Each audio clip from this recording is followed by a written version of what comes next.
Kemudian masing-masing kelompok saya beri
wabarakatuh.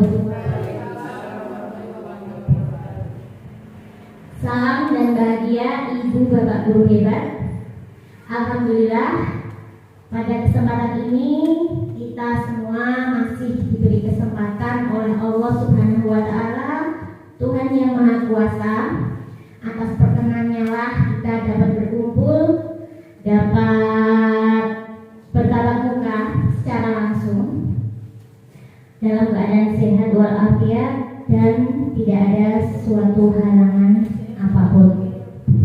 Pada kesempatan kali ini, perkenankanlah saya Susanti Amarofah, CGP Angkatan 5 dari Kabupaten Kendal, akan mendiseminasikan atau berbagi ilmu, berbagi pengetahuan, berbagi pengalaman baru tentang budaya positif.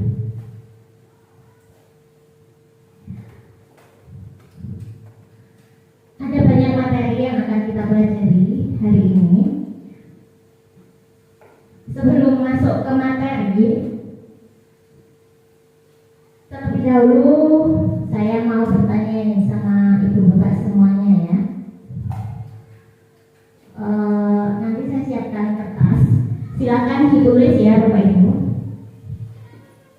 Jawaban dari bapak ibu semuanya.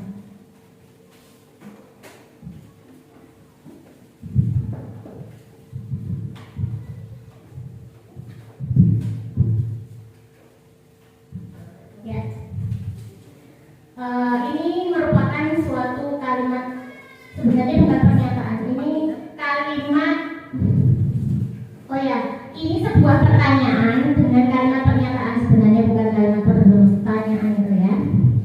Untuk pertanyaan nomor 1, coba Bapak Ibu jawab di kertas yang sudah saya sediakan tadi. Apakah Bapak Ibu menyetujui bahwa hukuman dapat mendisiplinkan anak? Coba silakan ditulis jawaban untuk nomor 1. Bisa ditulis kalau setuju S, tidak setuju TS, atau sangat tidak setuju berarti STS. Hukuman dapat mendisiplinkan anak. Setuju, tidak setuju, atau sangat tidak setuju. Bisa Bapak Ibu tulis di kertas tersebut ya. Sampun. Langsung saja saya cek ya untuk jawaban dari pertanyaan pertama. Ya, sudah menjawab semua ya. Ya. Rata-rata jawabannya adalah ada yang tidak setuju, ada yang sangat setuju, dan ada yang setuju. Jadi jawabannya bermacam-macam ya, Ibu Bapak semuanya. Namun di sini saya tidak akan membenarkan jawaban Bapak Ibu itu salah atau benar. Nah, nanti setelah kita belajar materi yang akan saya sampaikan nanti, baru Bapak Ibu tahu sebenarnya itu hukuman itu dapat mendisiplinkan anak apa tidak. Setelah belajar ini nanti Bapak Ibu pasti tahu jawabannya. Jadi tidak ada benar salah di sini. Saya juga tidak akan membenarkan atau menyalahkan Bapak Ibu semuanya. Kemudian yang kedua, coba dijawab lagi bahwa pemberian hukuman dengan hal positif seperti membaca atau membersihkan halaman sekolah dapat meningkatkan disiplin anak. Silakan dijawab lagi untuk pertanyaan kedua. Pemberian hukuman dengan hal positif seperti membaca atau membersihkan halaman sekolah dapat meningkatkan disiplin anak. Kira-kira setuju, tidak setuju, atau tidak setuju? Oh ya, semua sudah menjawab ya. Saya cek lagi, ya jawabannya. Ya, ada yang menjawab setuju, ada yang tidak setuju, dan ada juga yang sangat tidak setuju. Sama seperti pertanyaan pertama, saya juga tidak akan membenarkan atau menyalahkan jawaban Bapak Ibu semuanya, karena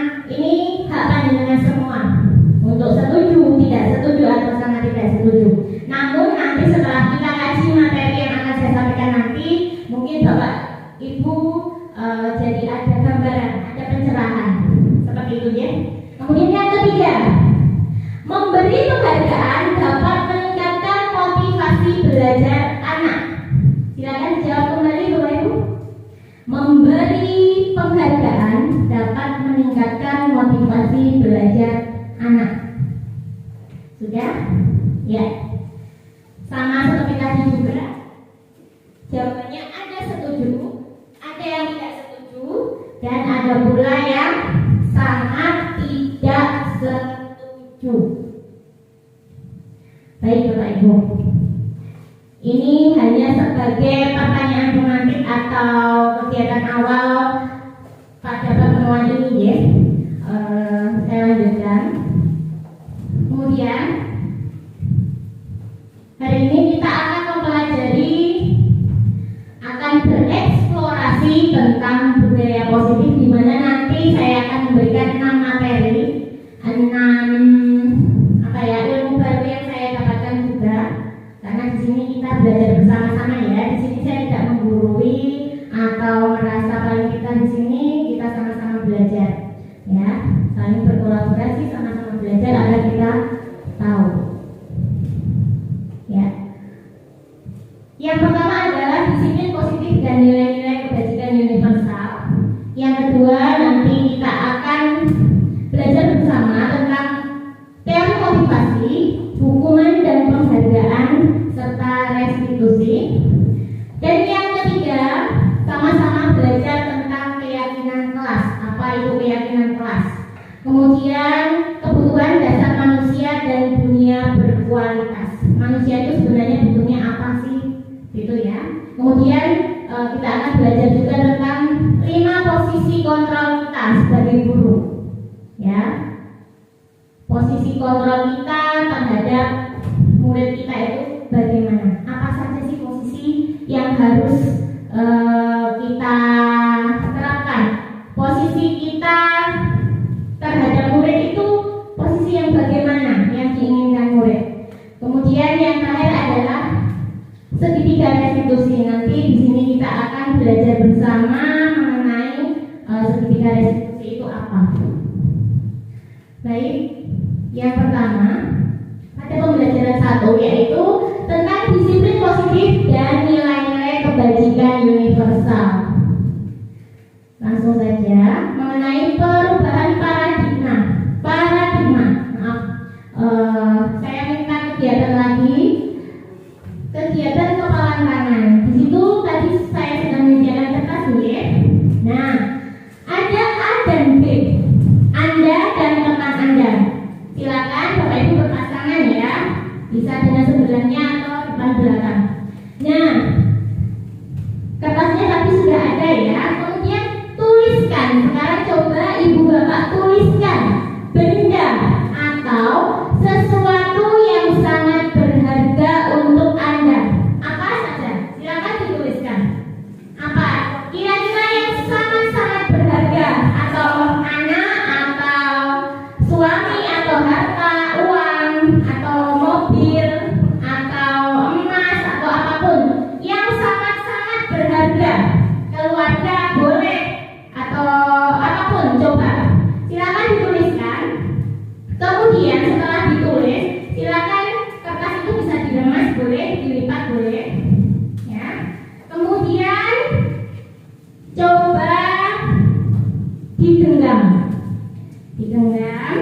ya, sudah semua. Nah sekarang tugas teman yang lain adalah mempengaruhi, membujuk, mengancam, bisa juga dengan menghardik, merayu, menyuap, atau apa saja agar bisa membujuk tadi untuk bisa membuka kepala tangan tadi. Karena kepala tangan tadi kan berisi benda yang sangat berharga ya, barang yang berharga bagi Bapak Ibu semuanya. Coba kira-kira bagaimana? Apakah si A akan membuka kepala tangannya atau tetap bersikukuh menggenggam malah tambah erat setelah dirayu, dibujuk, dihardik, kemudian bahkan bisa juga dengan ancaman, bisa juga dengan menyuap. Coba kira-kira kalau panjenengan di sini di posisi sebagai si A, apa yang akan Anda lakukan? Apa yang akan Bapak Ibu lakukan? Akankah membuka kepala tangan tersebut yang tadi sudah digenggam erat karena merupakan menyimpan sesuatu yang sangat berharga? Atau misalnya diberi suapan tadi boleh dibuka? Bagaimana kira-kira? Ini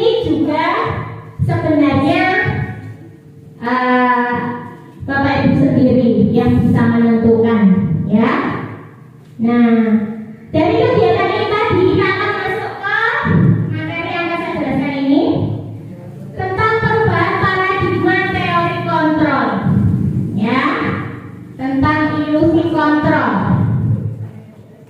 Jadi ada 4 ilusi kontrol yang akan saya sampaikan di sini. Yang pertama bahwa ilusi guru mengontrol murid. Ya. Ilusi itu apa sih, Ibu Bapak? Ilusi itu kan anggapan kita ya, khayalan kita, angan-angan kita seperti itu, ya. Ilusi guru mengontrol murid. Pada dasarnya kita tidak dapat memaksa murid untuk berbuat sesuatu jikalau murid tersebut memilih untuk tidak melakukannya. Apakah Ibu Bapak di sini pernah mengontrol murid? Pasti. Kalau ditanya pernah, pasti pernah. Apakah sering? Ada yang sering, ada juga yang selalu mengontrol murid-muridnya. Begitu ya. Nah, walaupun tampaknya guru sedang mengontrol perilaku murid, hal demikian terjadi karena murid sedang mengizinkan dirinya dikontrol. Jadi murid itu kalau biasanya dikontrol oleh ibu bapak guru semuanya pasti akan bilang iya, nggih, siap, seperti itu. Ya, karena pandangan kita, ilusi kita itu bahwa murid itu bisa kok kita kontrol, murid itu bisa manut dengan kita, seperti itu, ya. Nah, saat itu bentuk kontrol guru menjadi kebutuhan dasar yang dipilih murid tersebut karena sudah terbiasa murid itu dikontrol oleh guru. Jadi seperti sebuah kewajiban kalau murid itu harus manut sama ibu bapak gurunya semuanya, ya. Nah, teori kontrol menyatakan bahwa semua perilaku memiliki tujuan, bahkan terhadap perilaku yang tidak disukai. Misalnya guru meminta murid untuk apapun pasti akan dilaksanakan seperti itu, ya. Kemudian yang kedua, bahwa ilusi bahwa semua penguatan positif, efektif dan bermanfaat. Jadi kita biasanya dalam kehidupan sehari-hari di kelas, di sekolah itu mempunyai ilusi bahwa semua penguatan positif akan efektif dan bermanfaat untuk murid. Penguatan positif atau bujukan itu sebenarnya adalah bentuk-bentuk kontrol. Segala usaha untuk mempengaruhi murid agar mengulangi suatu perilaku tertentu adalah suatu usaha untuk mengontrol murid tersebut. Kalau murid dikontrol dulu pasti mengiyakan ya, pasti iya, bilang baik, seperti itu ya. Nah, tapi dalam jangka waktu tertentu kemungkinan murid tersebut akan menyadarinya. Misalnya bapak ibu memberi penguatan positif, misalnya anak yang rajin diberi penguatan positif, oh iya kamu pintar sekali, diberi bintang, seperti itu, ya. Dalam jangka waktu tertentu kemungkinan murid tersebut akan menyadari dan mencoba untuk menolak bujukan kita, atau bisa jadi murid tersebut menjadi tergantung, garap ini karena saya pasti nanti dipuji bu guru, mengerjakan tugas tepat waktu, mau membersihkan kelas karena ingin mendapat penguatan positif, ingin dipuji oleh ibu guru, bapak guru, seperti itu, ya. Bisa jadi suatu saat murid kalau menyadari seperti itu akan menolak bujukan kita, atau bisa jadi murid tersebut menjadi tergantung pada pendapat sang guru untuk berusaha. Jadi motivasi murid itu tidak timbul dari keinginannya sendiri, karena pengaruh dari guru, karena bujukan dari guru. Yang ketiga, ilusi bahwa kritik dan membuat orang merasa bersalah dapat menguatkan karakter. Menggunakan kritik dan rasa bersalah untuk mengontrol murid menuju pada identitas gagal. Mereka belajar untuk merasa buruk. Jadi kalau ibu bapak semuanya mengkritik atau istilahnya ngandani, nyeneni, itu pasti dalam hati, dalam diri murid itu merasa dia itu guru. Wah, bu guru kok nyeneni, bu guru kok bilang seperti ini, bilang saya kok seperti ini. Itu akan membuat murid merasa buruk tentang diri mereka. Ya, kadang-kadang sulit bagi guru untuk mengidentifikasi bahwa mereka sedang melakukan perilaku ini, karena seringkali guru harus menggunakan suara halus untuk menyampaikan pesan negatif. Yang berikutnya, ilusi bahwa orang dewasa memiliki hak untuk memaksa. Sering dilakukan kepada murid-murid kita, ibu bapak semuanya. Masih dilakukan memaksa murid. Kadang, sering, selalu, ya. Banyak orang dewasa yang percaya bahwa mereka memiliki tanggung jawab untuk membuat murid-murid berbuat hal-hal tertentu. Apapun yang dilakukan dapat diterima selama ada sebuah kemajuan berdasarkan sebuah pengukuran kinerja. Nah, pada saat itu pula orang dewasa pasti akan menyadari bahwa perilaku memaksa tidak akan efektif untuk jangka waktu yang panjang, karena paksaan itu kan tidak berdasarkan hati nurani si murid. Misalnya dari guru memaksa, sebenarnya dia tidak mau, tetapi karena ada paksaan pasti akhirnya akan menuruti walaupun tidak sesuai dengan hati nurani murid itu. Ya, nantinya itu akan menimbulkan sebuah hubungan permusuhan. Ya, hubungan permusuhan akan terbentuk. Nah, terkait dengan hal itu, siapa sih sesungguhnya yang bisa mengontrol? Siapa sesungguhnya yang memiliki kontrol? Seperti tadi pas Bapak Ibu menggenggam kertas yang isinya adalah sesuatu yang berharga, siapa sebenarnya yang memiliki kontrol? Ya, Bapak Ibu mau membuka atau melepas genggaman tangan itu sebenarnya adalah kemauan kita sendiri.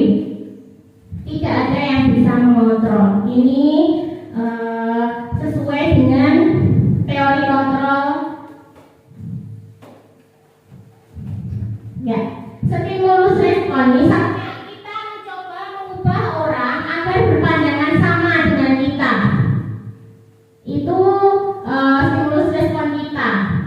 Akan tetapi jika dilihat dari teori kontrol, sebenarnya kita berusaha memahami pandangan orang lain tentang dunia. Kemudian perilaku buruk dilihat sebagai suatu kesalahan. Dalam teori kontrolnya seharusnya semua perilaku itu memiliki tujuan. Ya, tidak ada perilaku yang tidak memiliki tujuan. Perilaku benar, perilaku salah pun kadang memiliki tujuan. Memang semua perilaku memiliki tujuan. Ya. Kemudian anggapan bahwa orang lain bisa mengontrol saya, padahal hanya Anda yang bisa mengontrol diri Anda. Tidak ada yang bisa mengontrol temannya,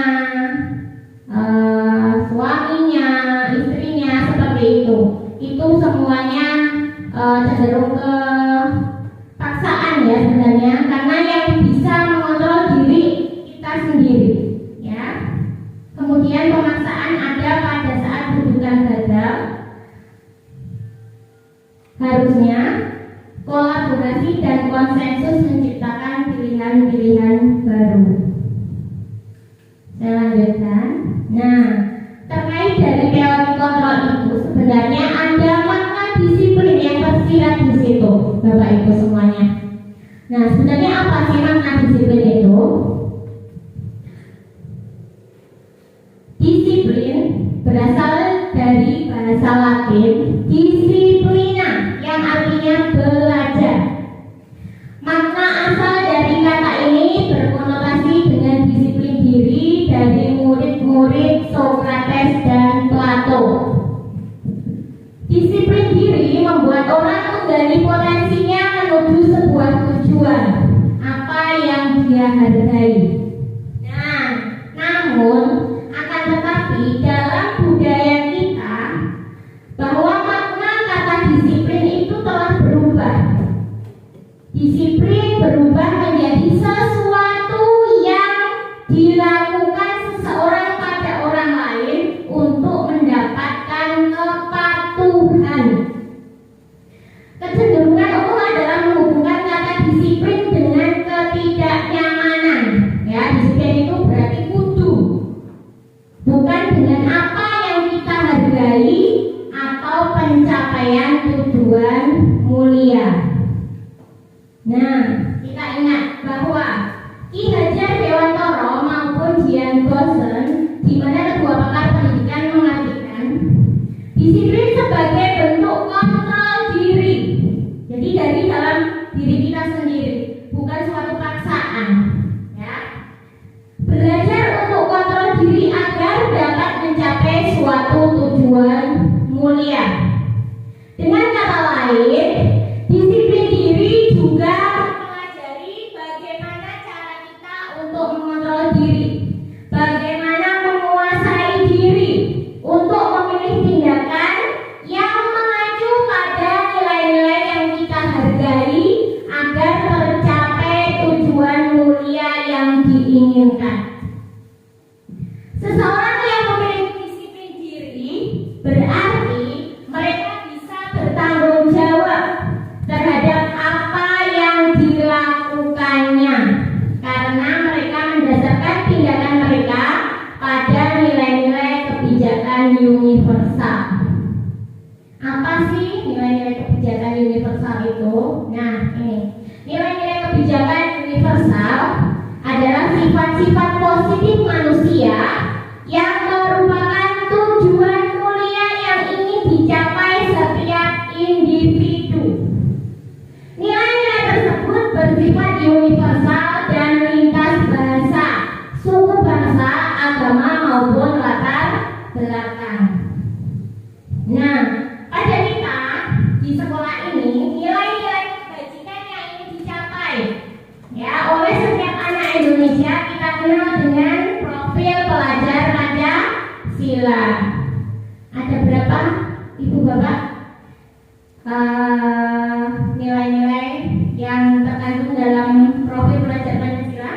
Ada 6 ya, yaitu beriman, bertakwa kepada Tuhan Yang Maha Esa dan berakhlak mulia, mandiri, bernalar kritis, ya, berkebinekaan global, bergotong royong serta kreatif. Nah, nilai-nilai kebajikan inilah yang nantinya akan kita capai, akan kita raih kepada anak-anak didik kita semuanya, agar mereka mempunyai suatu nilai-nilai kebajikan yang kita kenal dengan profil pelajar Pancasila.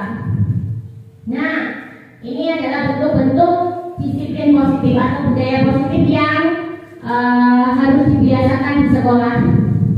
Antara lain 5S, yaitu senyum, salam, sapa, sopan, santun. Harusnya seperti itu setiap hari ya, bahwa ibu bapak guru itu menyambut anak dengan sikap manis, dengan senyum, sapa, sopan, santun kepada semuanya. Ya, bukan cuma dari guru saja, tetapi guru dengan siswa, guru dengan guru, dan siswa dengan siswa juga. Kemudian contoh yang kedua, bentuk-bentuk disiplin positif, yaitu berbaris sebelum masuk kelas. Ya, ini menanamkan anak untuk disiplin dalam masuk kelas ya. Jadi disiapkan dulu, kemudian mengecek presensi, mungkin berhitung siapa yang tidak masuk, seperti itu. Jadi tahu sebelum memasuki kelas itu, tahu kalau temannya ada yang tidak masuk karena hitungannya kurang, begitu. Biasanya kan berhitung. Nah, kalau ada temannya yang tidak masuk itu pasti sudah ketahuan duluan. Ya. Kemudian contoh bentuk-bentuk disiplin positif yang lain adalah melaksanakan tiket. Ya.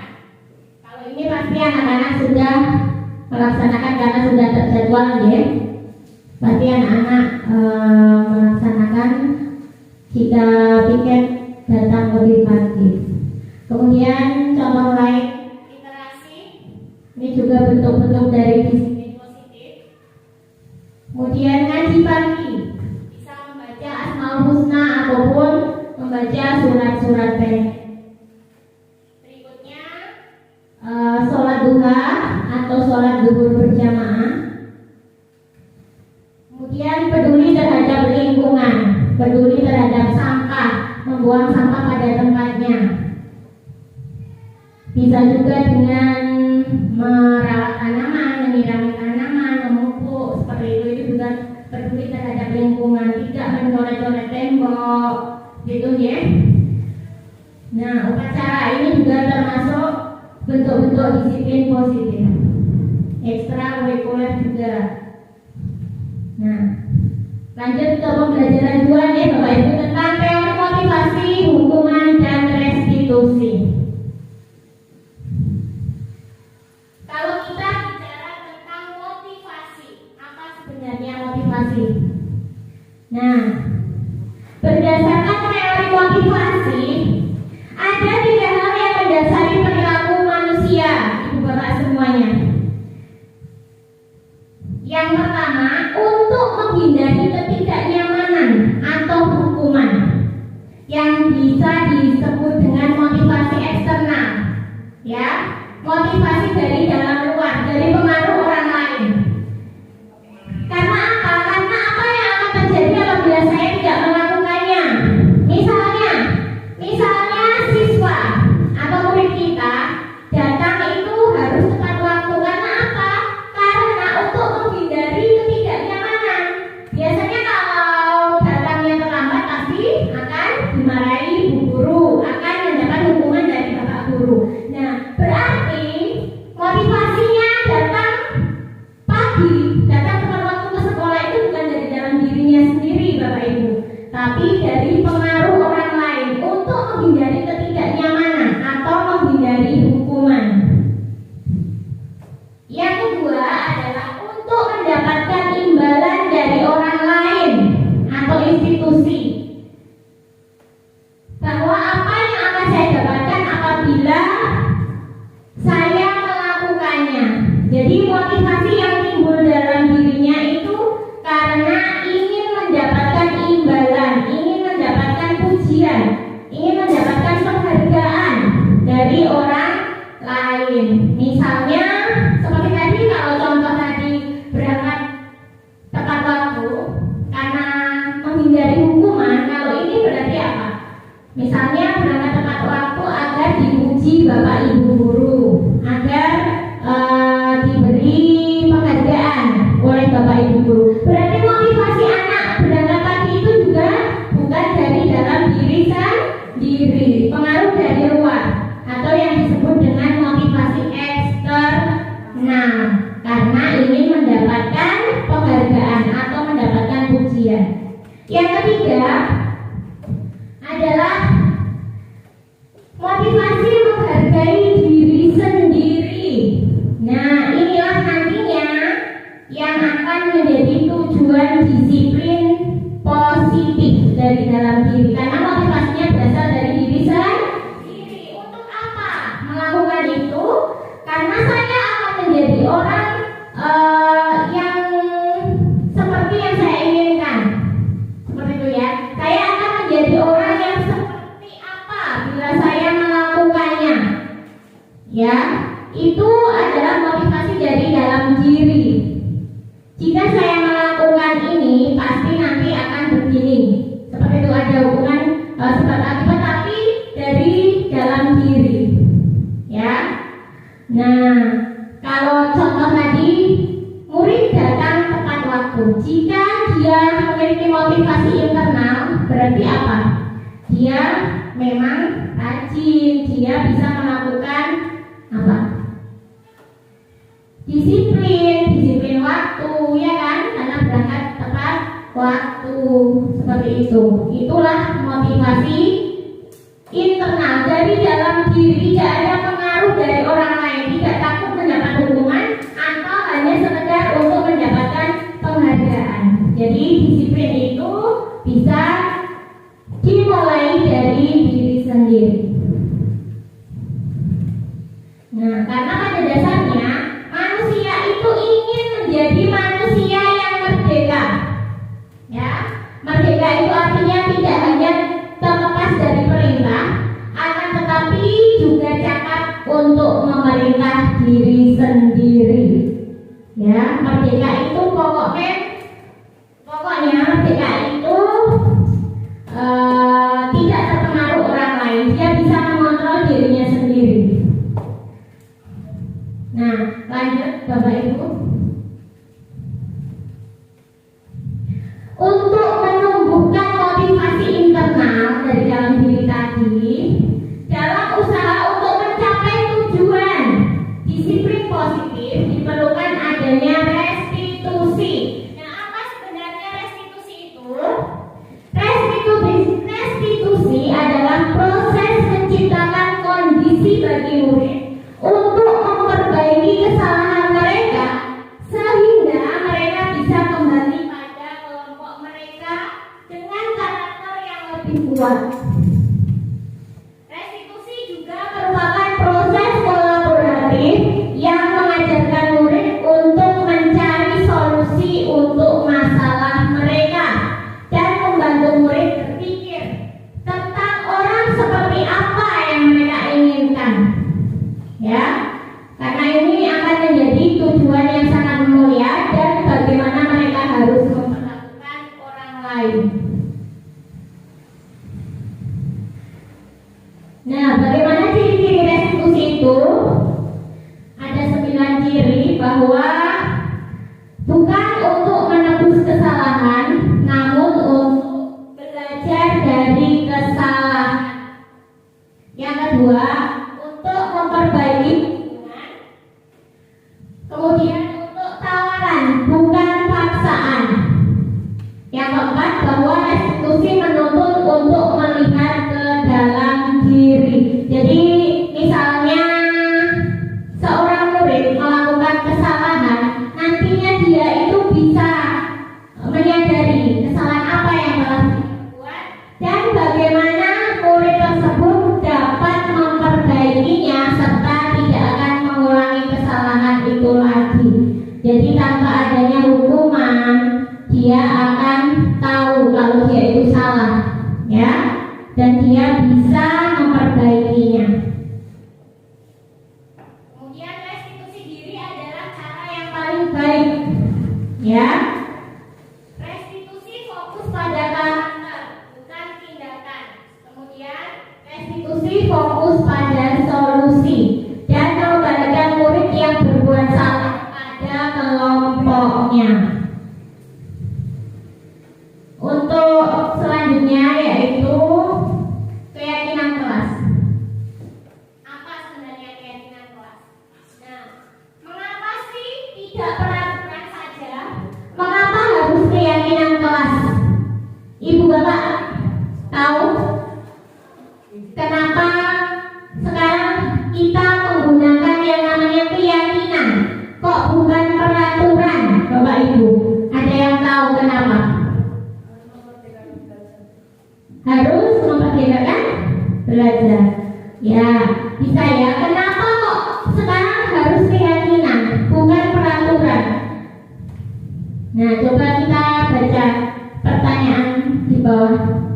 Mengapa kita memiliki peraturan harus menggunakan helm bila mengendarai kendaraan roda 2? Karena apa? Ada yang tahu, ibu bapak semuanya?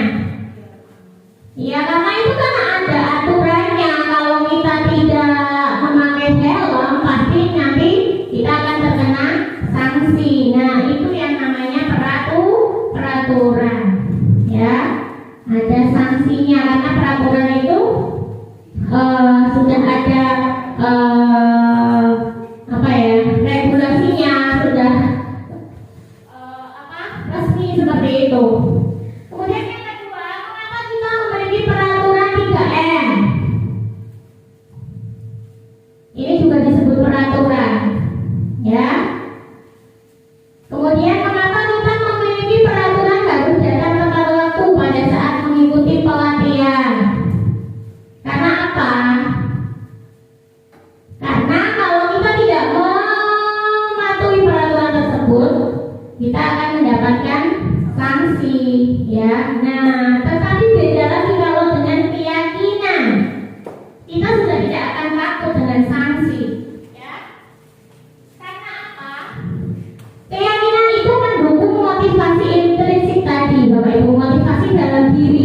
ya, bahwa kita bisa kembali ke nilai-nilai atau keyakinan lebih menggerakkan seseorang dibandingkan mengikuti serangkaian peraturan.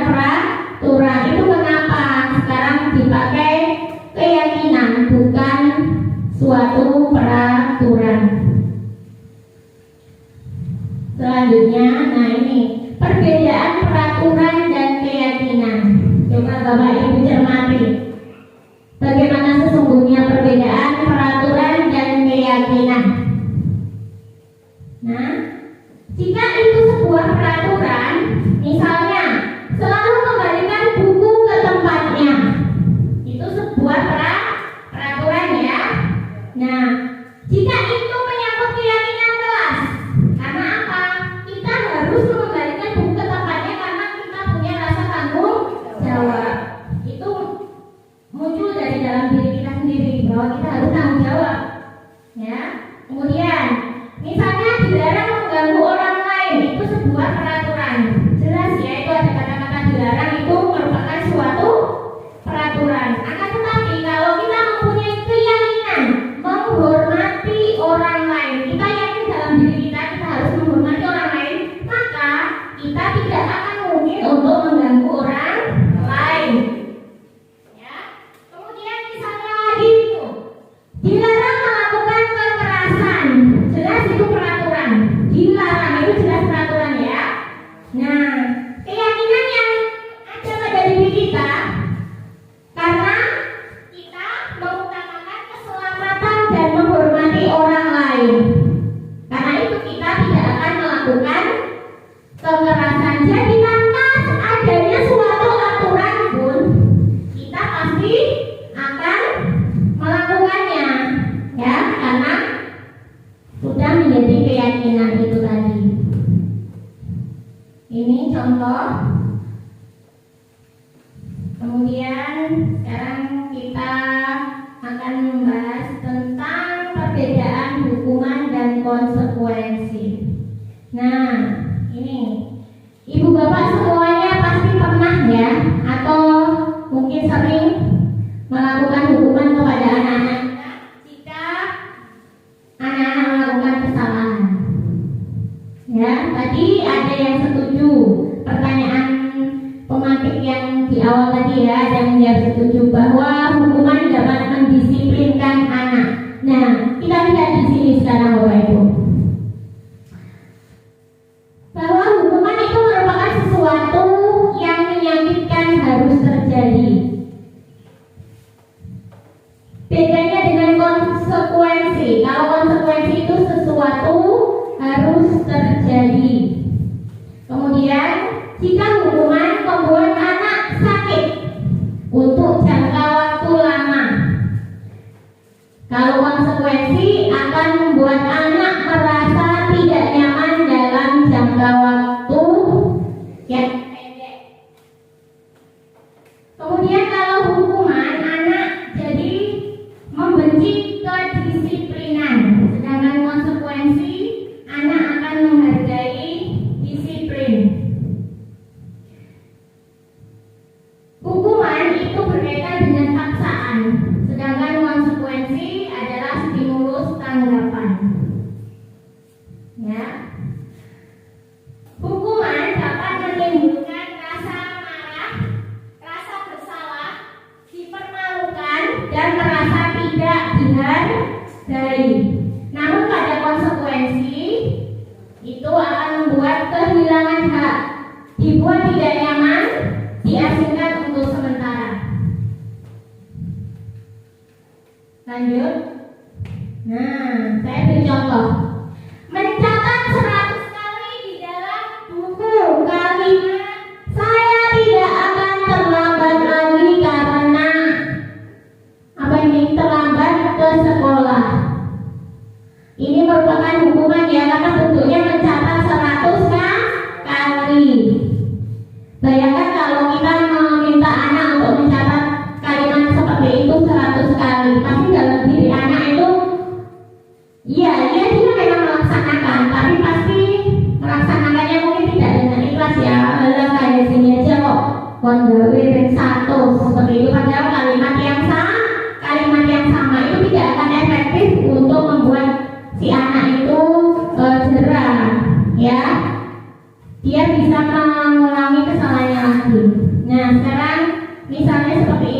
Coba.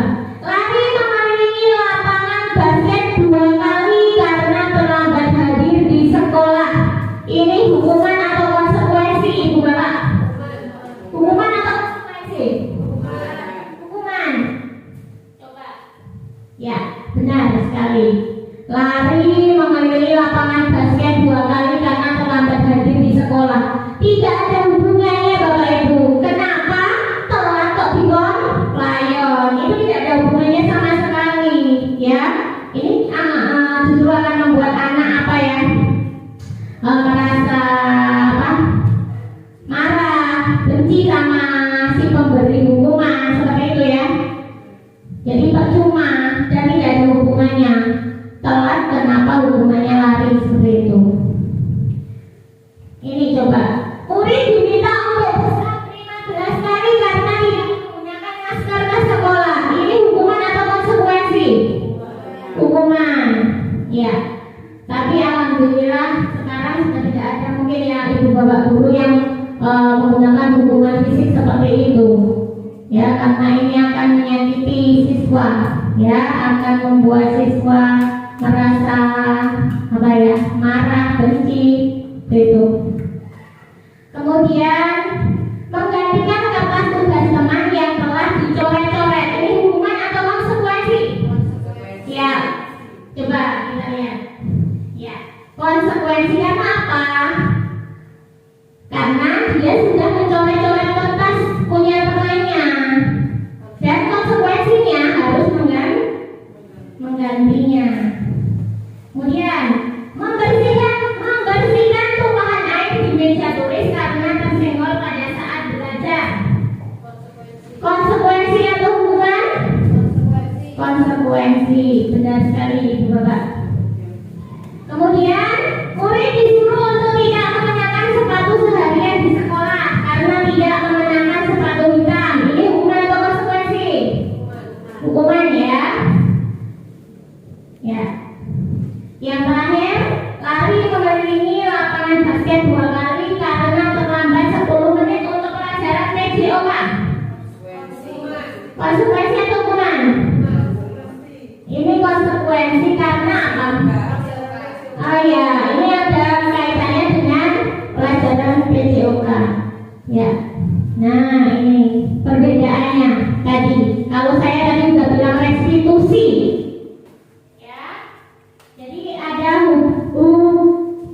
Perbedaan yang sangat mendasar antara hukuman, konsekuensi dan juga restitusi, di mana hukuman itu bersifat negatif, kalau konsekuensi itu netral, dan kalau restitusi itu bersifat positif karena akan mengembalikan anak pada kelompoknya dengan karakter yang lebih kuat. Ya, anak akan menyadari apa yang telah ia lakukan, apa yang telah kesalahan apa yang telah ia perbuat, dan anak tersebut bisa memperbaikinya.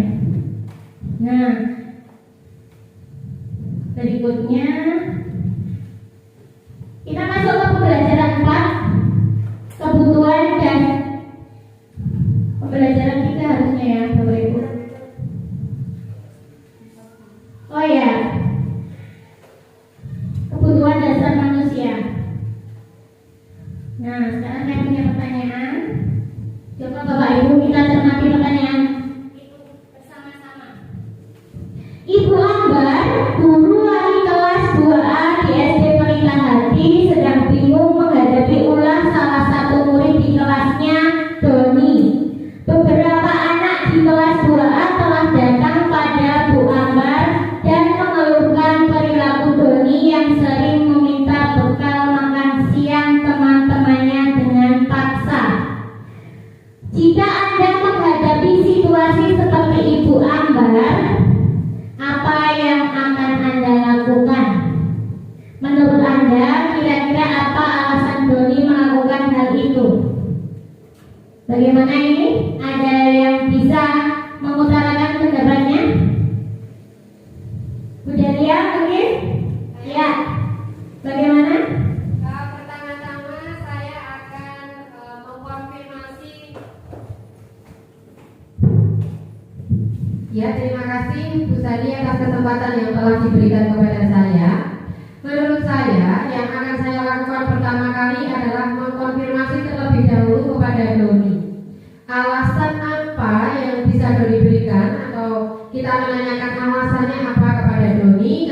Doni melakukan hal tersebut kepada teman-temannya. Jadi jangan semata-mata kita hanya menyalahkan Doni tanpa mengetahui alasan apa yang Doni alasannya kenapa Doni melakukan hal tersebut. Mungkin begitu yang bisa saya sampaikan, Bu. Terima kasih. Terima kasih, Bu Delia. Ada pendapat lain dari Ibu Bapak semuanya? Nah, sebenarnya kasus Ibu Ambar tadi itu merupakan apa ya?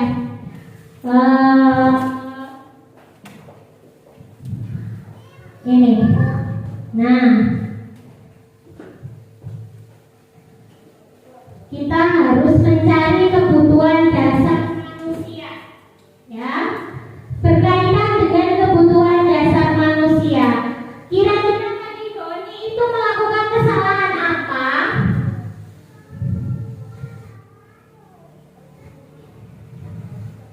Apa alasan Doni melakukan hal tersebut? Karena apa? Karena salah satu kebutuhan dasar Doni itu belum terpenuhi. Nah, kebutuhan dasar manusia itu apa saja? Ini teman-teman.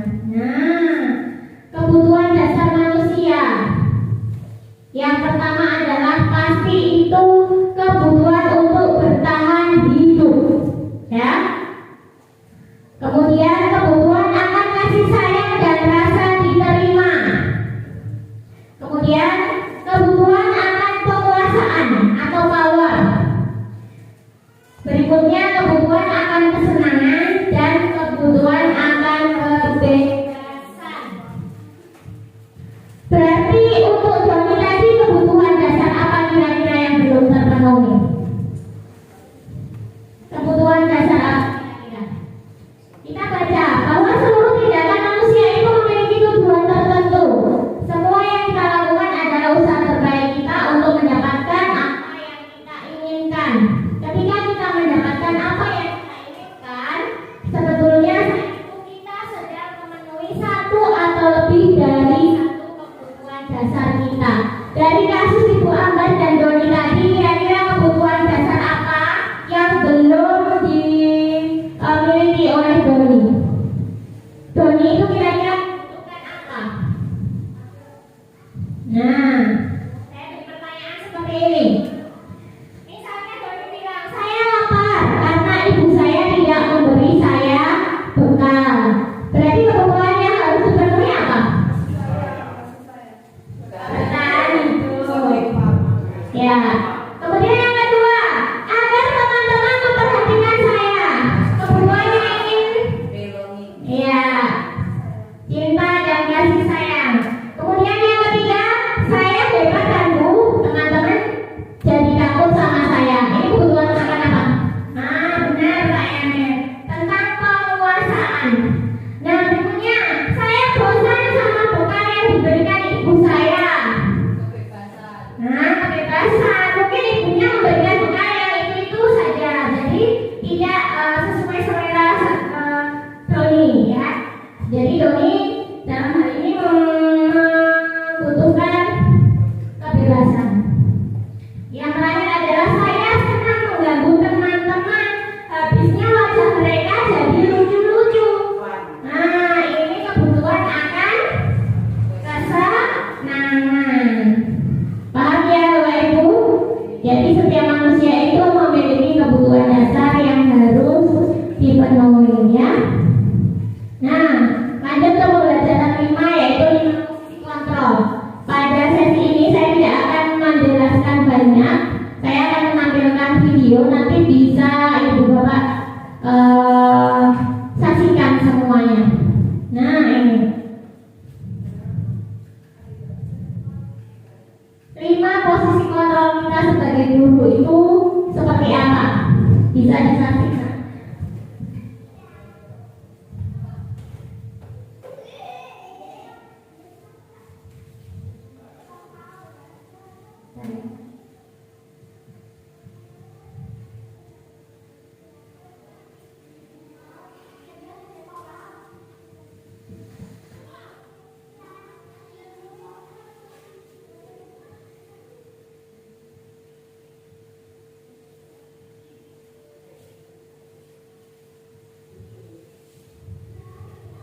Coba.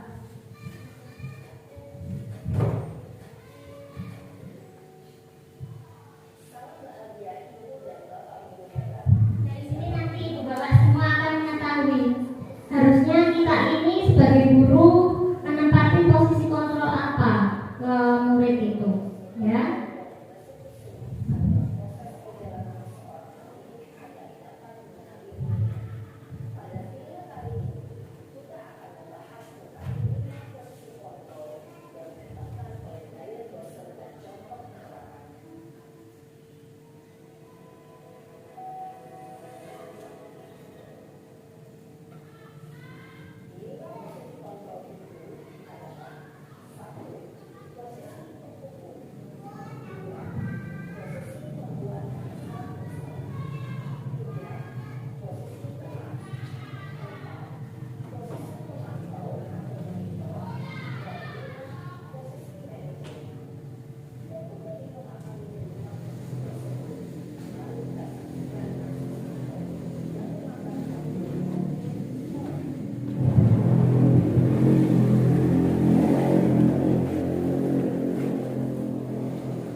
Yang pertama adalah posisi penghukum. Seperti apa? Kita simak ya.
Sebagai manajer.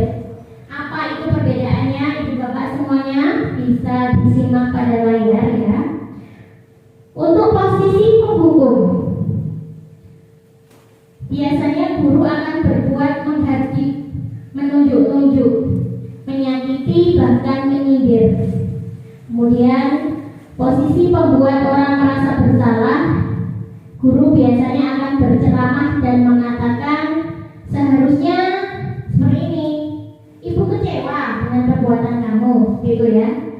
Kemudian pada posisi teman, biasanya guru akan membuatkan alasan-alasan untuk muridnya. Tolonglah jangan seperti itu, kasihan bu guru, gitu ya. Kemudian untuk posisi pemantau, ia akan menghitung dan mengukur. Sedangkan posisi manajer akan mengajukan pertanyaan-pertanyaan. Ya. Nah, akan saya langsung jelaskan dampaknya pada murid jika guru menempati posisi-posisi tersebut. Jika dalam posisi penghukum, biasanya murid itu akan mengulangi kesalahannya. Jadi murid tidak akan sadar akan kesalahannya, justru malahan bisa jadi melakukan kesalahan yang lebih fatal lagi. Jika dalam posisi pembuat orang merasa bersalah, dampaknya pada murid itu bisa membuat murid merasa rendah diri. Sedangkan pada posisi teman, itu murid akan lemah, tidak mandiri, dan akan selalu tergantung. Dalam posisi pemantau, itu biasanya guru bisa menitik beratkan pada sanksi untuk dirinya. Sedangkan pada posisi manajer itu murid akan dapat mengevaluasi diri, bagaimana cara memperbaiki diri, bagaimana cara ia memperbaiki kesalahan apa yang telah ia lakukan. Ya, yang selanjutnya adalah, nah ada pertanyaan lagi nih Bapak Ibu. Nah, misalnya ada pertanyaan-pertanyaan seperti ini. Saya kecewa sekali dengan kamu. Biasanya yang menanyakan adalah guru yang pada posisi kontrol membuat orang merasa bersalah. Kemudian ada lagi, kamu tidak pernah benar melakukannya. Itu posisi kontrol guru sebagai penghukum. Kemudian contoh posisi kontrol guru sebagai teman, biasanya akan menanyakan, ayolah lakukan demi ibu bapak. Seperti itu ya. Kemudian pada posisi pemantau biasanya akan menanyakan, apakah kamu mau mendapatkan stiker bintang hari ini? Seperti itu. Sedangkan pada posisi manajer, ini posisi yang dirasa paling ideal untuk murid-murid kita. Bagaimana kamu bisa menyelesaikan masalah ini? Jadi nanti murid akan menemukan sendiri masalahnya dan bisa menyelesaikannya tanpa dihukum, tanpa dibuat merasa bersalah, seperti itu ya. Langsung untuk pembelajaran 6 yaitu segitiga restitusi. Seperti tadi sudah saya bahas di awal, apa itu restitusi sudah saya jelaskan tadi. Nah, sekarang contoh dari penerapannya. Nah, restitusi adalah metode untuk penyusunan kembali model disiplin di sekolah. Restitusi berfokus pada solusi atau pemecahan masalah yang bisa dilakukan, bukan pada masalahnya. Restitusi mengajak murid untuk mengidentifikasi kembali, ya, mengidentifikasi kembali tindakannya sehingga dia bisa menganalisis dan memikirkan langkah yang tepat dalam pemecahan masalahnya.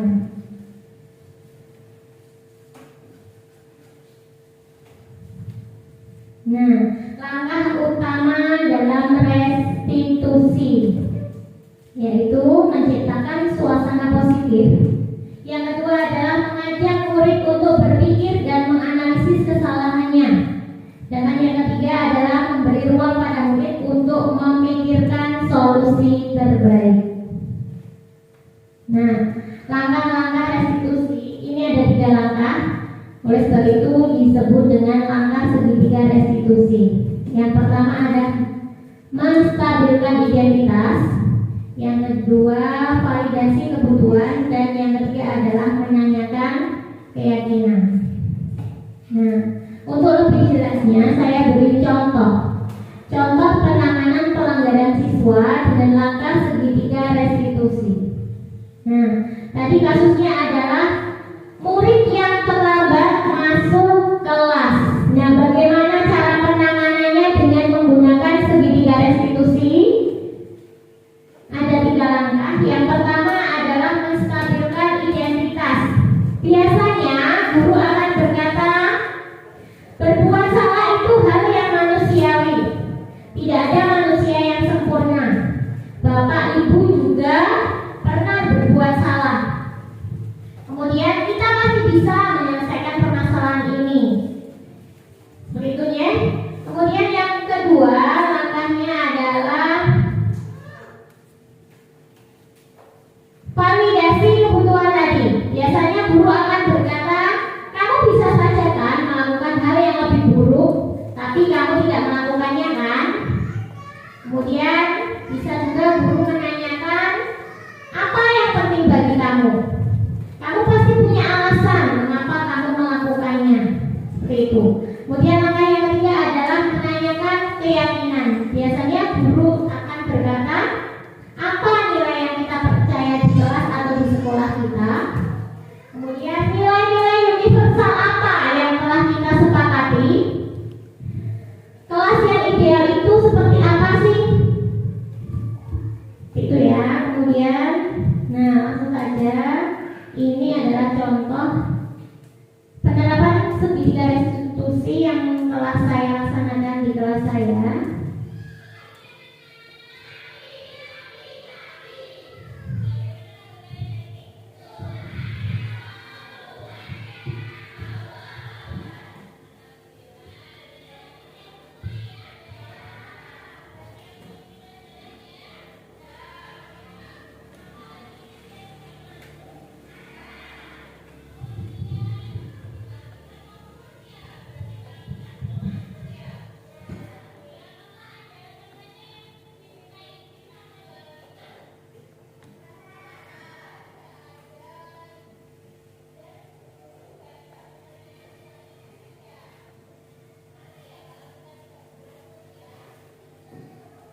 tibalah saatnya kita untuk berefleksi terhadap materi-materi yang telah kita pelajari bersama tadi. Pemahaman apa yang berubah sebelum dan sesudah mempelajari materi ini? Ada yang ingin menyampaikan? Kira-kira apa yang sudah dipahami dari tadi pertanyaan-pertanyaan awal sampai akhir? Ada yang berubah dari pemikiran Bapak Ibu tentang hukuman, ya Mbak Delia? Hukuman, kemudian Ya, terima kasih Bu. Untuk saya pribadi lebih memahami apa itu perbedaan antara hukuman dan konsekuensi, kemudian bagaimana kita menerapkan hal tersebut di dalam kelas dan bisa memilih hal mana yang lebih efektif kita terapkan di kelas guna untuk menanamkan karakter yang lebih baik kepada siswa. Seperti itu. Terima kasih. oh ya, terima kasih Mbak Delia. Berikutnya apa rencana untuk menerapkan materi ini? Bagaimana Bapak Ibu? Rencana ke depan apa yang Bapak Ibu bisa laksanakan setelah menerima materi tadi? Kira-kira? Menerapkan budaya. Iya, menerapkan budaya positif di sekolah ya Bapak Ibu. Ya. Demikian tadi diseminasi modul 1.4 budaya positif yang bisa saya sampaikan. Semoga dapat menambah menambah pengetahuan Bapak Ibu, menambah ilmu untuk diterapkan ke depannya di sekolah bersama rekan guru yang lain, bersama siswa-siswa Bapak Ibu semuanya. Itu saja yang dapat saya sampaikan. Mohon maaf apabila banyak kekurangan dalam